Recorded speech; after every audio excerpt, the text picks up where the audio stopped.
Ассаламу алейкум, урматтуу достор. Сиздер менен мен Кубан Жумамединов, спорт баяндамачы YouTube каналым. Кыргызстан Иран беттеши саат 20:00 болот. Буюрса улуттук спорт телеканалынан түз эфирде көрсөңүздөр болот. Эгерде стадионго барууга мүмкүнчүлүк болбосо, эгерде мүмкүнчүлүк бар болсо, чогуу биргеликте стадиондон колдойлу. Ал эми бул беттеште божомол кылып көрөлү. Улуттук спорт телеканалынын комментаторлору кандай пикирде? Алгач өзүм айта турган болсом, менин жеке пикиримде бүгүн албетте Иран фаворит, бирок Кыргызстан өз үйүндө ойнойт. Өз үйүндө ойногон учурда биз кандай гана күчтүү аттаандаш болбосун, баардыгы менен тең тайдаша ойноп келгенбиз. Ошол себептен бүгүн Иран менен жок дегенде тең чыгат деген жакшы үмүт бар. Кыргызстан Иран беттеши бүгүн биздин улуттук курама команда үчүн 1-0 эсебиндеги жеңиш менен жыйынтыкталат деген ойдомун. Эми коргонуу бөлүктөгү бир аз маселелер көйгөй жаратышы мүмкүн, бирок Ирандын буга чейинки өткөргөн оюндары деле өтө бир шумдук эмес.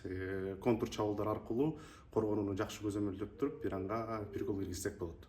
Ким киргизиши мүмкүн деп ойлойсуз?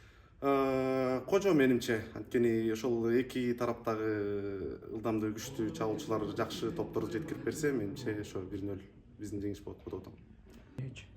Бүгүнкү оюнда менин пикирим боюнча Иран курамасы утат. Эмне себептен десеңер, Ирандын азыр оюнчулары көптөн бери алмаша элек, команда бири-бирин өтө жакшы түшүнөт жана алардын акыркы оюндарын карасаңар деле эч кандай жеңилүү жок да, баардыгы жеңиш менен келе жатат. Анан биздин тайпадагы эң голду аз өткөргөн команда Иран.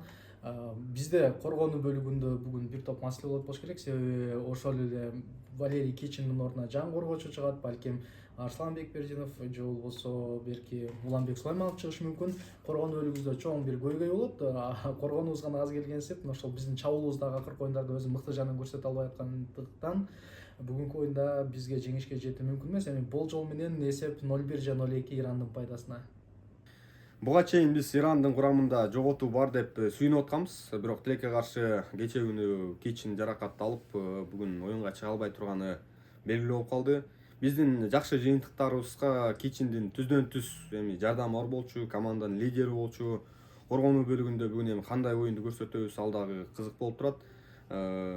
Чоң эсеп айырмачылыгында утулуп келгенбиз буга чейин, бирок ошол биринчи кезигүүдө Иранга 1-0 эсебинде жеңилбедикпи. Анда дагы эми коргонуу баскычы Кичин бар болчу, бизге жардам берген, башка оюнчулардын да эмгегин биз аз карабайлы. Бирок бүгүнкү беттеште эми утулуп калуу коркунучу бар. Бирок өз талабыбызда ойноп жаткандыктан өзүбүздүн көрөрмандар 12-чи оюнчу катары жардам бериши керек.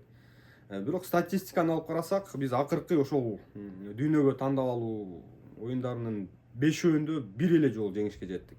Жана кызыгы менимче ошол Түндүк Кореяны эми биз киргизген гол кокусунан келип калган гол катары айтсак да болот да, бирок атаандаштардын да чабуулу жакшы болчу.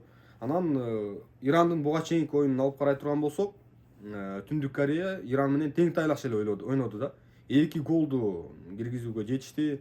Жада калса топко ээлик кылуу көрсөткүчү алардан жогорураак болду. Андыктан Иран менен эми бир команда болуп, муштум болуп, ошол эле настрой жакшы чыкса, тактикалык жактан өзүбүздү жакшы көрсөтө турган болсок, тең чыгууга менимче мүмкүнчүлүк бар. Бирок жеңип алабыз деп айтуу азыр фантастика болуп аткандай. Бирок эми ишенип туралы, футбол бул кызык спорт, топ тоголок дегендей ар кандай нерсе болуп кетиши мүмкүн.